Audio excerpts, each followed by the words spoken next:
Burdel de cuentos. Striptease literario. Bienvenidos todos, queridos oyentes, a este primer programa de Burdel de Cuentos, programa que lo conduzco yo, Santiago Peña, y mi colega compañero David Manangón. Hola, ¿qué tal? Todos bienvenidos a este primer programa. Hoy vamos a hablar de un tema picante que a todos nos gusta, me parece, la Navidad. Claro, la pregunta sería, ¿de dónde surge la Navidad? ¿No? Digamos, la Navidad que ahora nosotros la celebramos es, bueno, obviamente una de las festividades más importantes del cristianismo. Conmemora el nacimiento de Jesucristo en Belén. Pero ¿de dónde nace esta fiesta? Se dice que la celebración de Navidad viene de los tiempos del Imperio Romano. Es decir, los romanos celebraban lo que se conoce como las Saturnalias. Las famosas Saturnalias. Las famosas Saturnalias, fiestas en honor al dios Saturno. Para que nos ubiquemos quizás un poco, el Saturno, hay un cuadro de Goya que está devorando a su hijo, ¿no? Cronos devorando Saturno devorando a su hijo. Claro, pero Saturno es Cronos. Pero el nombre del cuadro es Saturno. Ah, claro. Sí. Esto se conmemoraba por el solsticio de invierno. Todos sabemos, pues, cómo celebraban los romanos. Las bacanales, es decir, el descontrol total. Oye, yo estoy de acuerdo en retomar esa tradición. Me parecería súper bacán que ahorita acabamos fiestas de Quito y empezamos a organizarnos para celebrar Navidad. 7 días de farra, un rave maldito y... Claro, y es que precisamente la fiesta, mira, no era solamente, digamos, una fiesta de 7 días, sino que consistía en un sacrificio en el templo de Saturno, contaba con un banquete público e incluso con intercambio de regalos, que eso es lo que hasta ahora nosotros... O sea, lo único que quedamos, lo más triste, solo compra y compra. La fiesta, claro, en nuestro caso, pues es de Nochebuena, a veces depende de las familias, ¿no es cierto? Bueno, el pueblo en la antigua Roma lo celebraba, esta fiesta, como si fuera un carnaval, ¿no? Completamente alborotados, descontrolados. Era un tiempo como si de relajación de las normas establecidas. Y incluso se dice que los que tenían una jerarquía posponían sus negocios, liberaban a sus esclavos, imagínate, ¿no? Para convivir en la fiesta, es decir, una unión del pueblo. Desmadre. O sea, en síntesis, los romanos sabían cómo celebrar Navidad. Exactamente. Celebraban pues precisamente como dije en el solsticio de invierno del 17 al 23 de diciembre. 7 días de celebración. La Saturnalia era pues obviamente para bendiciones del sol y de lo que vendría a ser también las cosechas para el nuevo año. Perfecto, me parece súper chévere. Yo insisto en que retomemos, así, hacer una mezcla de carnaval con Navidad. Bien interesante, ¿no? Y que dure un año. Que dure un año, imagínate. Pero no aguantas una fiesta de un año. No, ya a esta edad, ya máximo 2 días. Claro, bueno, tenemos invitados a nuestro burdel de cuentos a tres cuentos que están precisamente grabados en audio cuento, en podcast, ¿no es cierto? En este canal. Escúchenos, síganos también. Síganos en redes, como Kafka Escritores. En todas las redes. Bueno, los 3 cuentos son Papá Noel duerme en casa, de Samantha Schweblin, el cuento de Navidad de Oggy Brain, de Paul Auster, y La niña de los fósforos, de Hans Christian Andersen. Oye, eso me parece súper bacán porque normalmente los cuentos de Navidad son los tradicionales, los que nos pasa Disney, o el típico cuento de Navidad, ¿no? De Dickens, pero esos cuentos que estábamos leyendo y los que mencionaste me parecieron que no sean, o sea, es otro tipo de Navidad, más real, muy bien descrita. Escuchen los cuentos. Luego vamos a hablar un poco de ellos. Ese es el tema de hoy, ¿no? Navidad, claro. De otra manera, la Navidad y la literatura. Sí, y es que fíjate, la pregunta sería, ¿qué hay más allá del cuento de Charles Dickens, Una canción de Navidad? Claro. Es decir, ¿existen más cuentos literarios? Pues acabamos de mencionar 3, pero son varios más que hay. Muchos. De hecho, yo investigando un poco acerca del tema me encontré con una antología de la editorial Tusquets, de la colección La Sonrisa Vertical. 216 páginas con cuentos eróticos de Navidad. Fíjate nomás de ese temita. Tusquets, ¿no? Ajá, y vamos a hablar de un tema picante, la Navidad, ¿no? La Navidad y lo erótico. Y lo erótico, o sea, esta unión de estos dos temas que generalmente ni los regresaríamos a ver porque consideramos que la Navidad es muy familiar y todo, ¿no? Family friendly. Pero estos relatos navideños, buenos, ¿no? Hay algunos autores que son bastante importantes, ¿no? Y que aparecen aquí, como Mercedes Abad, que tiene un cuento que se llama Ideogramas Húmedos. Javier Cercas también, que tiene también un cuento muy erótico, ¿no? La amiga de mamá, vean desde el título. Pero uno de los que más me gustó y del que voy a comentar un poco es el de Leonardo Padura, Nochebuena con nieve. Imagínate una Navidad en Cuba con nieve. Pero eso no existe. Sí, pero Padura te lo lleva a vivir. Y es un relato muy bueno, porque bueno, básicamente es el desamor de un hombre, ¿no? Que se ha dedicado a beber todos los 24 de diciembre por una razón.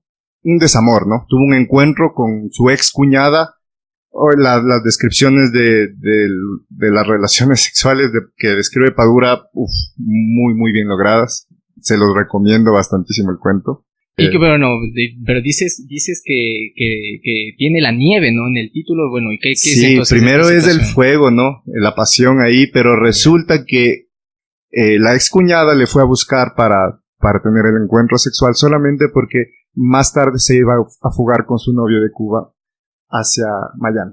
Ah, mira, y en Navidad, ¿no? En Navidad. Es decir, son las otras perspectivas, ¿no? Sí. Que puede tener la Navidad. Claro, y la situación es que lo pobre hombre quedó ahí, o sea, se dedicaba a beber todas las noches del 24 de diciembre porque estaba esperando que vuelva esta chica que la volvió loco. Qué desolador, Ajá, ¿no? Completamente increíble. desolador, Sí. sí. Entonces, Bueno, en algunos casos trataremos de no hacer spoiler, en otros casos pues contaremos los cuentos y en algunos casos como este de Padura, que es un cuento que por lo que me comentan está súper interesante, lo pueden leer, pero también pues vamos a ver si grabamos un audiocuento. Un audiocuento, sí. Podría ser. Si es que les gusta. Si es que les gustó, podrían comentarlo, o les interesó más que gustarle porque no lo han leído todavía. Si es que les interesó la trama que les acabo de contar, coméntenos y grabamos la weekend, porque sí es un poquito largo, es como unas 22, 23 páginas de cuento. Claro, pero para eso son los podcasts. Sí, exactamente. Sí. Entonces, si ustedes están interesados, cuéntenos y lo grabamos. Es un cuento muy bueno. Sí, sabes que yo también me topé con una antología, Cuentos de Navidad de los hermanos Grimm a Paul Auster. Esta es una antología de 618 páginas, editada por Alba Editorial en tapa dura, ¿no? Un libro muy bonito. Esta antología reúne cuentos clásicos de autores que obviamente pues dedicaron unas páginas para la Navidad. Yo he encontrado que en esta antología hay algunos que son autores grandes, ¿no? De la talla de Dostoyevsky, Maupassant, Stevenson Chekhov, Conan Doyle, entre otros. Pero sobre todo en algunos cuentos noto que la Navidad es simplemente un telón de fondo, un pretexto para contar una historia que se podría narrar en cualquier otra época, ¿no? Claro. Esa es la idea, creo que, del tema que estamos hablando, ¿no? La Navidad vista desde otras perspectivas y eso lo veremos. Y hay dos cuentos, ¿no? Que a mí me llamaron la atención. El primero, pues, que es El regalo de Ray Bradbury. Sobre todo lo que me interesó de este cuento es que obviamente pues lleva lo fantástico a un nivel futurista, ¿no? Es decir, lo que se conoce como ciencia ficción entre lo que es el estilo de Ray Bradbury. Yo lo vi en una obra de teatro en la escuela de mi hija. Sí, mira, muy lindo. Regalo. Sí, es un cuento súper bonito, es súper corto también y sobre todo, digamos, son de una familia que va en un cohete que al final terminan viajando al espacio porque el regalo va a ser, digamos, nada convencional y va a colaborar con esto, digamos, que viene a ser la unidad de la familia, el regalo inesperado, toda esta circunstancia familiar que también está en el cuento de Bradbury. Pero chévere. Sí, es un cuento muy bonito, ¿no? Muy bonito. El otro cuento que quiero comentar es Una Navidad de Truman Capote. Truman Capote tiene otro cuento también de Navidad y uno pues que es de Acción de Gracias. En este cuento de Una Navidad yo noto cierto paralelo con el cuento de Samantha Schweblin, que lo tenemos grabado aquí en Audiocuento en nuestro canal, sobre todo por algunas circunstancias técnicas, ¿no? El narrador es un niño también, en una circunstancia en la que también, como en el Samantha Schweblin, está Qué lindo es cuando logran atrapar la voz del niño, eso es bien interesante, porque cuando sale mal es flojo, pero cuando alcanzan una buena técnica es bien chévere. Claro, te metes en esa visión del niño, ¿no? Y digamos que el desenlace también es similar porque es un enfrentamiento con una realidad cruda, en este caso del cuento, un entender que Papá Noel pues no existe pero sobre todo en el desenlace es en donde hay un giro, no estoy haciendo spoiler para que lo puedan revisar, y ahí es en donde está la magia de la Navidad. Y no solamente en este cuento hay esta magia de la Navidad, sino en cuentos que trabajan estos temas de fractura, de ruptura familiar, como el de Samantha, como el mismo de Truman Capote, y también como el de Paul Auster, en donde también hay un milagro. Ya lo vamos a comentar más adelante. Y la Navidad no sería nada sin, obviamente, la felicidad, los caramelitos y el punch, y el pavo, ¿no? Y claro, o sea, también sí hay que destacar la importancia de lo que hizo Charles Dickens, ¿no? Escribir un relato así a mediados del siglo XIX, porque este es del 1843, y trascender, ¿no? Porque en la cultura popular vemos esto en todas las series, en todos los lugares, al menos una representación, ¿no? Adaptaciones del cuento de Navidad, y aunque no lo hayamos leído, quizás sabemos la historia de los fantasmas y de Ebenezer Scrooge y cómo se transforma el millonario en un filántropo bonachón. Y ese es el milagro de la Navidad, ¿no? Pero bueno, también hay otros autores importantes como Tolkien que también tiene un libro que se reunió, ¿no? Con las cartas de Papá Noel se llama. Y es curioso porque estas cartas le llegaban a los hijos de Tolkien, pero eran escritas por Tolkien mismo a nombre de Papá Noel, ¿no? Estas cartas resultan muy, muy, muy bonitas. Exploran, obviamente, el amor del padre hacia sus hijos va a ser que se escriba de manera diferente, pero reúne buenos textos que van por lo fantástico, van por lo realista, típico de Tolkien, pero muy, muy lindo lo que... Digamos, lo que este estilo, ¿no? Que se conoce de Tolkien, autor de El Señor de los Anillos, tiene este halo de la fantasía. Sí, tal, a veces tiende a la oscuridad, ¿no? Hemos leído El Señor de los Anillos, pero sí, Tolkien escribía cartas de Navidad a sus hijos y luego las compiló. Podría ser una lectura amena si queremos leer con nuestros hijos. También encontré, bueno, uno muy, muy importante, que tal vez, yo trato de relacionar mucho con la cultura pop, ¿no? La literatura.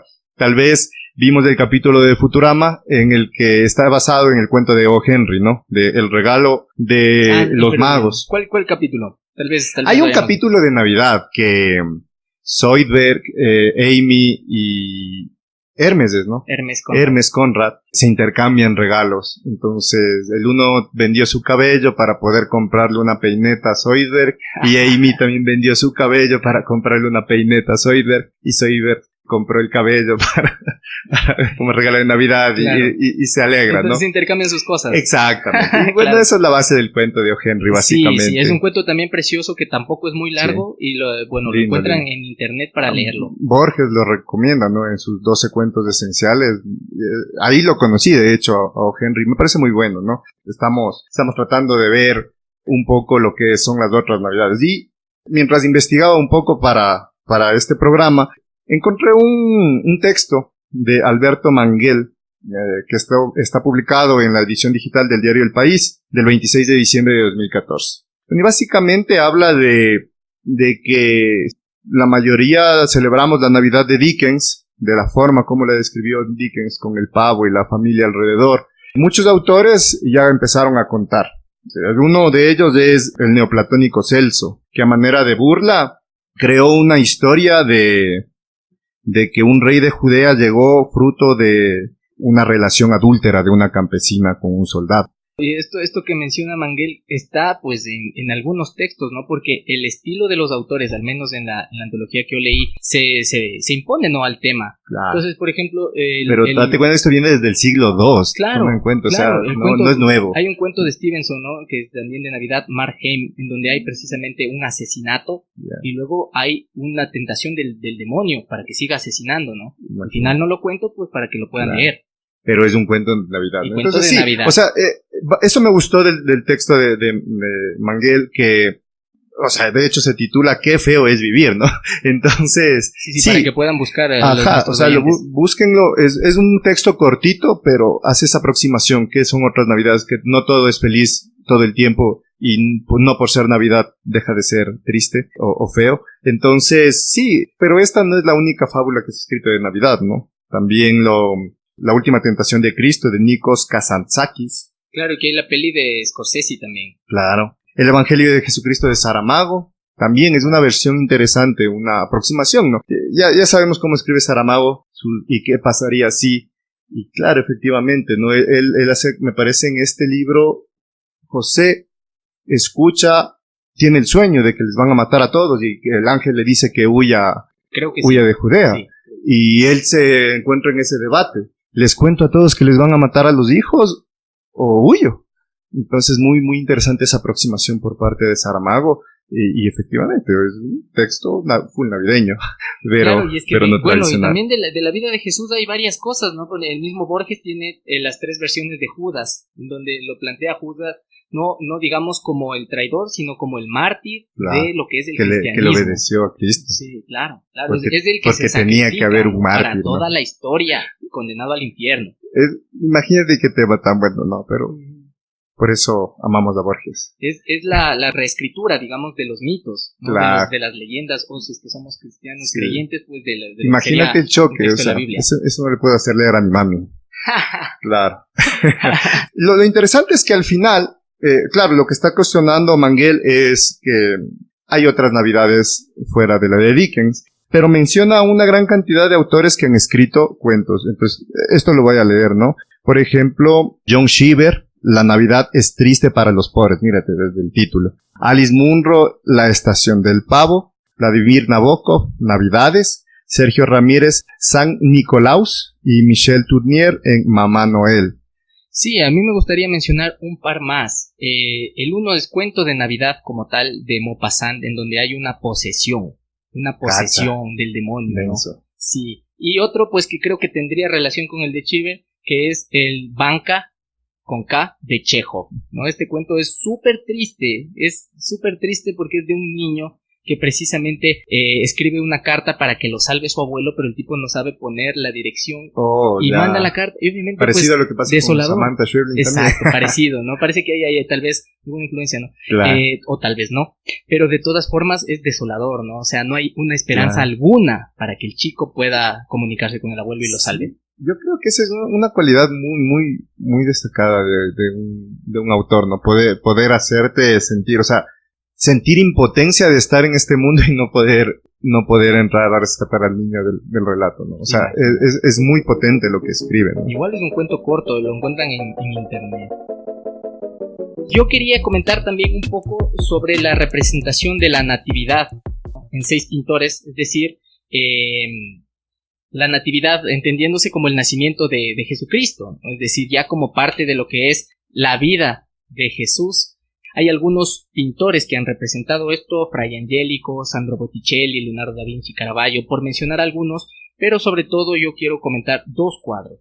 El primero de Rubens, que se llama La Adoración de los Reyes Magos. A mí me parece que este cuadro es genial, con el estilo de Rubens, es decir, todo es movimiento, ¿no? Es decir, todo está geométricamente apuntando hacia el niño Jesús, pero todos los personajes, que en este caso pues son clásicos, ¿no? Venidos de lo clásico, de lo griego, representados así, hombres fuertes, blancos, ¿no es cierto?, etcétera, que sí están también los Reyes Magos, se los ve así en posiciones, ¿no? Súper fuertes los trazos, a pesar de que son delicados y te producen este movimiento, te dan una sensación de vértigo, ¿no? A mí me parece que es genial. En el centro pues está el niño Jesús y representa esta natividad, igual lo pueden buscar en internet. Claro. Y el segundo es La Adoración de los Pastores de Rembrandt. Esta es una pintura de 1646, en la que apenas se logran distinguir las figuras que componen la escena, como era el estilo precisamente de Rembrandt, ¿no? Es decir, ambos pintores pertenecen a la época del barroco, pero en este caso pues Rembrandt más cerca, digamos, exacto, el claro oscuro, el horror vacui, ¿no es cierto? Entonces,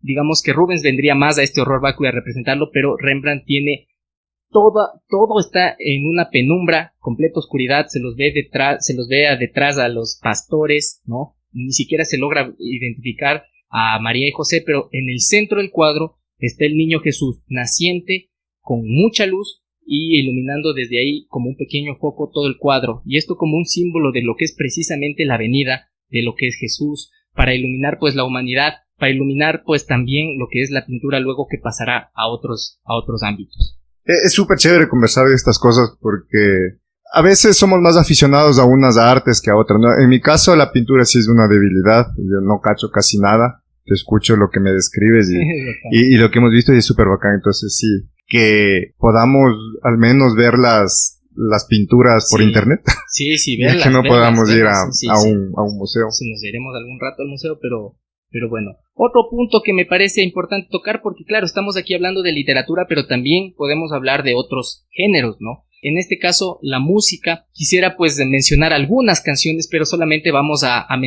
recomendar 2 canciones. ¿Qué te parece? Vamos a recomendar 2 canciones. Tú recomiendas 2, yo recomiendo 2. Les ponemos un cachito para que la gente pueda escucharlas. Y pues estamos dejando afuera a muchas otras obras que lastimosamente por el tiempo no vamos a poder mencionar. Entonces, ¿cuáles serían, David, tus 2 canciones? El villancico del Rey de Extremadura, del grupo español Extremoduro. Oh, qué bandota. Sí, es buena banda, a mí me gusta bastante. Hay muchos detractores. Algunos he escuchado que les dicen que Extremoduro es el Arjona del rock. Bueno, no sé, no quiero causar revuelo. ¿Qué tienen contra Arjona también? No sé qué significa ese tipo de epítetos. Yo una vez escuché que le decían a Melendi, le decían tú eres del Arjona español, y Melendi decía, para mí es un honor. Ah, ya. O sea, entre ellos dice que Dios los cría, ellos se juntan, ¿no? Sí, bueno, pero bueno, les recomiendo esta canción, Villancico del Rey de Extremadura. Los que han escuchado Extremoduro saben que ellos no se callan nada, al menos en su época buena, ¿no? Pero cuando se mandaron el Canciones Prohibidas, se mandan esta canción, Sasa, en el que despotrican contra todo, ¿no? Y otra que les recomiendo es, y pueden entrar a verlo en YouTube, es una canción que se llama Last Christmas. Es de un personaje, es un músico que tiene un canal en YouTube que hace covers de música pop en versión de metal. Leo Morraccioli se llama. Pueden entrar, van a escuchar un poco de esta canción ahorita, pero busquen, sigan su canal, hace unos covers en metal súper bacanes. Bueno, yo prácticamente primero quisiera comentar pues que David es metalero, ¿no? Sí, o sea, bueno, ya se nota todo por las... Sí, o sea, pero más del metal. Solemos reunirnos a conversar, a charlar. Los daily mix de Spotify tienen full metal. y el sexto puro y solemos bailable. Ver Prodigy, solemos ver otras cosas, ¿no? Sí. Bueno, yo en mi caso quiero recomendar un clásico, ¿no? Un clásico que prácticamente... me parece que ha ganado campo en las canciones ya para volverse muy populares y muy famosas, conocidas ya estas canciones que representan ya algo, pero sobre todo no quiero recomendar la canción original que también, sino un cover. La canción es All I Want for Christmas Is You, que igual ahora pues la estamos escuchando, que es de Charlie Bliss, el cover, pero no, la original pues es de Mariah Carey, y es una canción que yo veía un meme, la famosa Mariah Carey en sus navidades. Yo veía un meme en el que ponían Mariah Carey todo el año, 0 reproducciones, y empezaba a llegar Navidad y empezaba a dispararse. Ahí gana la plata. Encontré, creo que estaba en el puesto 25 del top global ya, ¿no? A estas épocas. Entonces ahora yo creo que para ya cuando sea Navidad va a estar pues cerca de los primeros puestos, ¿no? Oye, abajo del reggaetón. Es un dato interesante. Abajo de China de Daddy Yankee. Cacha, o sea, al nivel del reggaetón. O sea, imagínate lo podrida que está la Navidad. Pero bueno, yo como digo, pues he recomendado la canción de Charlie Bliss, que es una banda de power pop de Brooklyn, ¿no? Y pues bueno, ya pueden escucharla. Power pop, sí, eso no había, está de hacer un programa sobre géneros musicales. Sí. Nuevos, sí, yo no sé, ahora se escuchan cosas muy raras. No digo que sean malas, no, sí. yo ya no estoy en la onda ya, pero sí es raro. Ya no estoy en la onda, ¿no? Forever. Sí, mira, la otra canción que yo quiero recomendar es de una de mis bandas preferidas, ¿no? Que es Queen. Claro. Y hicieron una canción que salió como sencillo que se llama Thank God It's Christmas.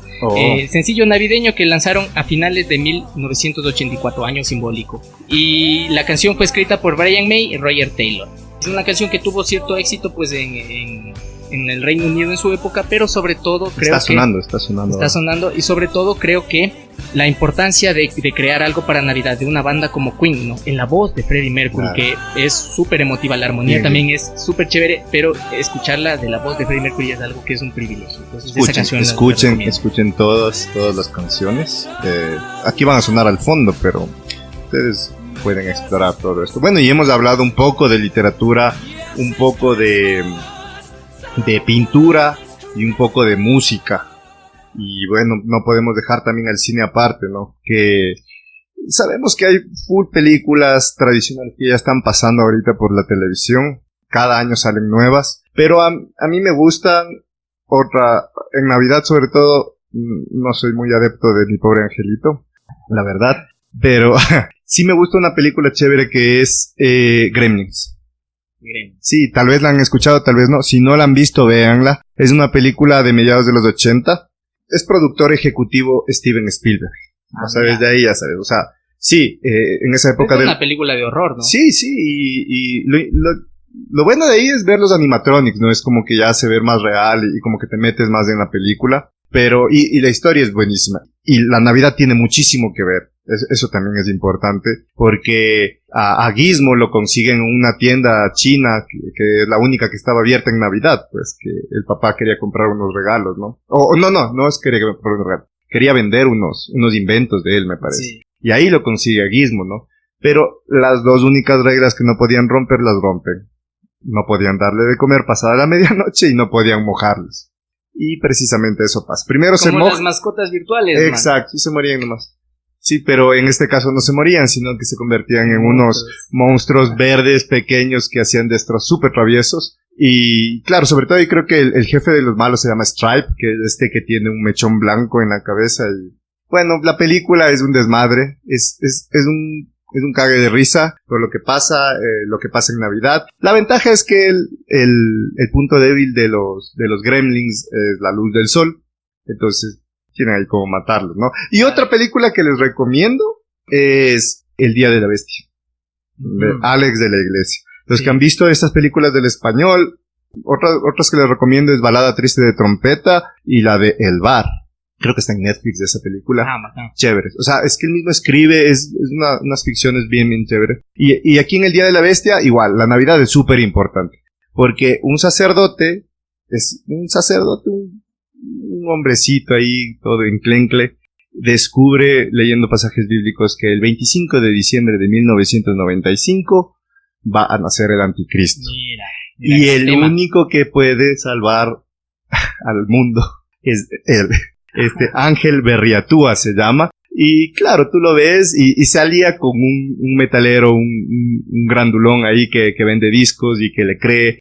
Contactan a un medium, atraen al diablo y él se niega a decirles dónde van a ser su hijo. Es un disparate, ¿no? Pero básicamente lo que me gusta es ese humor y esa crítica de Alex de la Iglesia a la Iglesia precisamente, ¿no? Porque toma en cuenta la ironía de que la poderosa Iglesia Católica envía a su representante para enfrentar al mismísimo diablo y es el que va a salvar a la humanidad. Bueno, parece argumento de Hollywood. Pero es muy buena. Sí, bueno, por un lado tenemos estas pelis también, ¿no? Pero por otro lado tenemos también pelis para ver en familia. Y una de tus pelis más odiadas, Mi Pobre Angelito, ¿no? Y yo no sé por qué se llaman así. Si en inglés es Home Alone. Home Alone. ¿Cómo? Solo en casa, no sé. Bueno, la mercadotecnia de que supongo que la tradujeron en México, no, pues en ese tiempo. Pues, en los 90 ponían títulos muy raros a las cosas. Tratando de adaptar a la cultura, ¿no? Tampoco. Sí, yo creo que, pero sí, no sé. Pensaban que éramos ignorantes en todo sentido de la cultura norteamericana. Ahora se usa mucho más el inglés para canciones, para denominar, para mantener directamente pues los nombres de las películas, etcétera, ¿no? Claro. Bueno, esta peli dirigida por Chris Columbus, personaje principal Macaulay Culkin, ¿estoy pronunciando bien? Macaulay Culkin. Macaulay Culkin. El del lío. Claro, de las drogas. El del lío de las drogas, que era muy amigo cercano de Michael Jackson. También, ¿no? Siempre estuvo yo estaba viendo un par de datos curiosos, ¿no? El actor Joe Pesci, que ahora lo vimos en la película de Scorsese. La del irlandés. La del irlandés. Buena. Precisamente buena peli. Súper larga, pero muy buena. Larga, excelente. Sí, hay que hablar. La segunda mitad es excepcional. Hay que hacer un podcast. Sí. Pero rápido. Bueno, él interpretaba pues a Harry, ¿no? Que es uno de el líder de los maleantes, y olvidaba que era una comedia familiar. Entonces, ¿qué sucedía ahí? El tipo, claro, que hacía papeles de gángster, ¿no? Y siempre metido, es una cosa primera, buenísimo. ¿No? Y claro, él decía, fuck. Decía fuck cada rato, ¿no? Y claro, Columbus tuvo que decirlo, no, hermano, pues esto es una peli familiar, no puedes decir fuck, ¿no? Y le decía preach. Y hay videos en donde él sale diciendo fuck, ¿no? Bueno, también mencionar que inicialmente el ladrón Harry le propuso el papel a Robert De Niro. Imagínate tenerlo a Robert De Niro en ese nivel. papel, ¿no? Pero Robert De Niro, pues, se negó. Claro, él tenía que Se conservar negó. su... Sí. Bueno, pero, a ver, tenía Pero que conservar después. que, ¿no? Fíjate lo que pasa luego en los Fokker y No, otras pero ya películas. después. No, hermano, no. Eso no. fue después. Yo no creo eso. Bueno, de todas formas, otra peli que a mí me se arma parece debate ya. como para Duro, verla, duro. como para verla en familia, pues es precisamente esta peli Hombre de Familia, ¿no? Que es dirigida por Brett Ratner. Es una película estadounidense del 2000, interpretada por Nicolas Cage, tu actor preferido, El famosísimo. Lea Leoni y Don Cheadle en los papeles principales, ¿no? Y esta peli a mí me parece, pues, no me parece, ¿no? Está basada en la canción de Navidad de Charles Dickens, ¿no? En donde precisamente, pues, hay... otra parte más claro. donde aparece. Ya. Sí, es que es una gran influencia, ¿no? Para todo lo que ha sido la Navidad, para todo lo que ha sido los diferentes aspectos que Deberíamos conforman, hacer ya. una lista de todos los programas y películas donde se ha representado. Muchísimas. Y claro, este personaje que lo representa Nicolas Cage tiene una segunda oportunidad. Es decir, de vivir una vida paralela que no vivió y que vendría a ser pues prácticamente como lo que sucede en Canción de Navidad. Y el final, sobre todo, a mí me parece súper chévere porque no cae en ese final bruto que sería cumplir lo que el personaje quiere, sino queda suspendido, ¿no? Suelto. No spoileo más para que puedan ver la peli, que es una peli conocida también. La han pasado. Sí. Y la última pues que quiero comentar es Why Him, ¿por qué él?, de John Hamburg. Y esta es una película que se estrenó el 23 de diciembre de 2016. Yo tuve la oportunidad de verla en el cine y prácticamente me fui a verla primero por las épocas, ¿no? Que era Navidad, pero sobre todo porque el actor que hace del padre es Bryan Cranston, ¿no? Ah, ya, el famoso. Sí, de Breaking Bad. Sí. Y está protagonizada por James Franco, que ya he visto el tráiler de eso. Sí, me llamaba la atención sobre todo porque es un personaje muy actual, ¿no? Es de un tipo que creó una aplicación, juegos de aplicación que se descargó muchísima gente y se volvió nuevo rico, ¿no? Entonces el man es súper excéntrico y tiene un montón de plata. Claro, y Bryan Cranston dice, no, ¿cómo va a meterse con mi hija, no? Él es pero digamos, como tiene suegro, plata, ¿no? puede hacer lo que... él hace lo que quiera, pero claro, el papá se opone y la hija enamorada. Enamorada del chico que tiene dinero y guapo, claro, y todo. Y es excéntrico, ¿no? Y todo. Entonces, les recomiendo también ver esa peli en familia para que compartan un momento pues con un canguilito o cualquier cosa. Oye, pero hay una que te estás olvidando. Sí. Que es buena. ¿Cuál? Que es El Regalo Prometido. Ah, El Regalo Prometido. Sí, esa es muy buena. También la pasan mucho por televisión, así por canales nacionales. Sí. Schwarzenegger luchando por encontrar un regalo para su hijo en Navidad. Sabes que yo desde que lo veo a Schwarzenegger yo ya digo, churas, será, ¿no? De ver la peli, pero bueno, así, ¿la recomiendas? Eso sí, es como para pasar, como dices, para sentarte ahí en familia a comer un poco de canguil y verla. Sí. Pasar un rato navideño simplemente. Claro. Sí, claro. Sí, para eso también es el arte, para eso también es el cine, para eso también son las novelas y pues no hay que olvidarnos que el arte surge también como una especie de divertimento, ¿no? Es decir, te entretiene, te engancha, te atrapa, ¿no? Esto se hacía mucho en el siglo XIX y quizás pues nace al inicio, ¿no? Digamos no quiero extenderme mucho en la época en donde se cree el arte como una relación divina, ¿no? Entonces, en ese caso, pues, hay algunos mensajeros de Dios. Exactamente, algunos artistas que conjugan ambas cosas son los que la pegan, ¿no? Claro. Porque también, pues, si no tienes espectadores o lectores, pues, ¿qué haces, no? Claro, pero ahora yo lo que veo es que, leyendo, ¿no? O sea, cada vez la literatura se vuelve más cercana, o sea, te entretiene mucho, a mí me entretiene muchísimo, pero también tiene su aporte literario, su trabajo, su labor, su función de fondo. Y por eso grabamos los audiocuentos de Papá Noel duerme en casa, de Samantha Schweblin, y el cuento de Navidad de Oggy Green, de Paul Auster, que son autores contemporáneos. Samantha Schweblin, sobre todo, muy buena escritora, se les recomienda mucho. Este cuento creo que está en Pájaros en la Boca, me parece, sí, ¿no? Está en Pájaros en la Boca. En la edición que yo tengo es del 2010, en la editorial Almadía. Es el segundo libro de cuentos el segundo Samantha, libro ¿verdad? de cuentos, sí. El segundo libro de cuentos, todo lo que ella ha escrito es fabuloso. Y yo creo que en algún momento podríamos nosotros hacer un programa de Samantha. De ella, o quizás pues tomando en cuenta también otros escritores de Latinoamérica, Valeria Luiselli, ¿no? La misma ecuatoriana María Fernanda Ampuero. Algunos autores que ahora están pues, como se dice popularmente, rompiéndola. Y bueno, este cuento que leímos lo pueden encontrar en internet en la página www.shortstoryproject.com. Short Story Project. Papá Noel duerme en casa. Es el estilo de Samantha Schweblin lo que te llama la atención. Como ya habíamos dicho antes, es la historia de un niño, contada por un niño, vista desde la perspectiva de un niño pequeño. Uno entendería que unos pocos años, 6, 7 años, Sí. que no entendía muchas cosas. Y uno, como adulto, y ese me parece el logro de Schweblin, uno entiende todo lo que está pasando alrededor, porque se está derrumbando el hogar, pero los tenemos que leer a través del niño y eso es Claro. lo que nos golpea. La inocencia, ¿no? Es decir, como es el narrador, él nos muestra su perspectiva y no entiende muchas cosas. Y ese es quizás el logro uno de los logros, ¿no? Tiene muchos el cuento, en donde tú te involucras, sientes lo que le está pasando, entiendes más allá de lo que el niño está viviendo, ¿no? Tal como pasa también Claro. en este cuento que ganó Y el eso Juan solo Rulfo. lo entendemos con las sombras, o sea, porque Claro. nunca está dicho explícitamente, pero se siente. Entonces, me parece técnicamente muy bien logrado, yendo por la línea de Hemingway, este asunto del iceberg, ¿no? Todo lo que está escondido y uno entiende, y el desenlace es magnífico. Un desenlace agridulce, digamos, porque no es un final feliz para Claro. todos. Un poco, digamos, también en este estilo es el otro cuento de Samantha que es, bueno, ya, como digo, le dedicaremos un programa quizás, ¿no? Pero un hombre sin suerte, ¿no? Es decir, la visión de igual una ahí niña es la en perspectiva donde del te niño. muestra desde su inocencia algo que sucede, te lo narra, te lo crees, y luego tú como adulto entiendes las cosas que están pasando. En ese como que no queda tan bien descifrado, que mismo es Esa es la magia del sí, cuento. En ese aspecto me parece mucho mejor pero tienen ese mismo estilo, ¿no? Sí.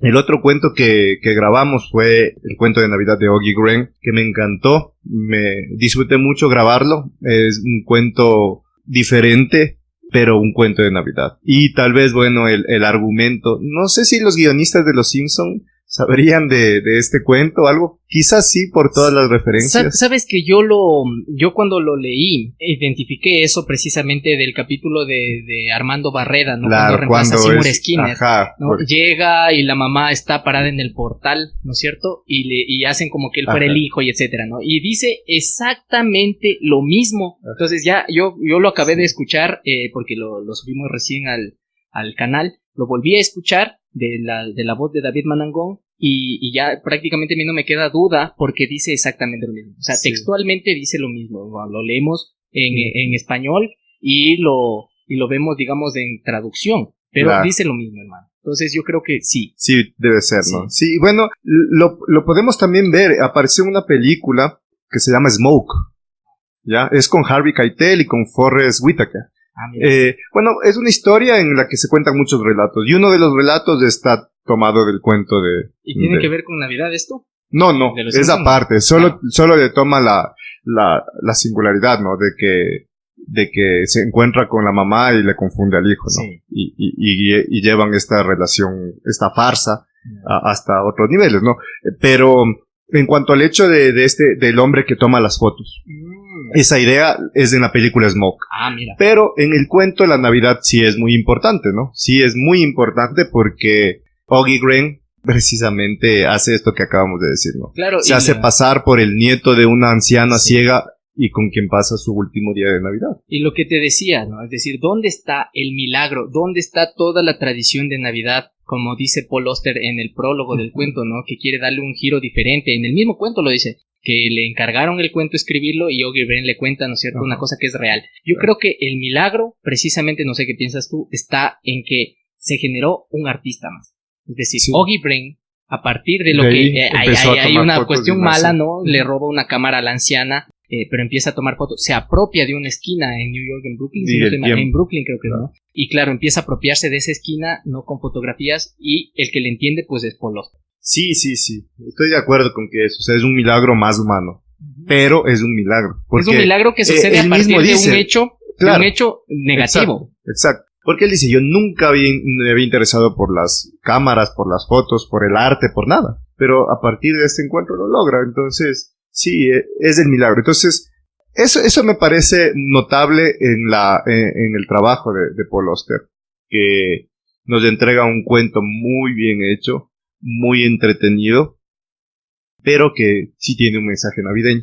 después de todo. Claro, Paul Auster, que también escribió la trilogía de Nueva York y otras historias también, ¿no es cierto?, policiales. Y sobre todo a mí lo que me llama la atención, y para hacer un paralelo, es un cuento de Arthur Conan Doyle, que también escribe pues desde su estilo el cuento de Navidad, La aventura del carbunclo azul. Azul, sí. Sí, de Arthur Conan Doyle, en donde a partir de Sherlock Holmes y Watson, ¿no?, resuelven un problema en Navidad. Y hay todos estos elementos que son pues prácticamente lo que estamos acostumbrados a lo que es la Navidad, ¿no? Es decir, primero la bondad, y eso va a pasar. Yo creo que es un cuento que el cuento negro, ¿no?, la de policial, siempre te atrapa, te mete. Es un cuentito que no es tan corto, pero yo creo que también lo pueden revisar y lo van a disfrutar mucho. Sí, un muy buen autor. Y un último cuento, ¿no? Es el de La niña de las cerillas, de los fósforos, de Hans Christian Andersen, que también lo vamos a subir. La próxima semana. Sí, lo vamos a subir la próxima semana a nuestro podcast Burdel de los Cuentos. Escuchen los otros también, porque son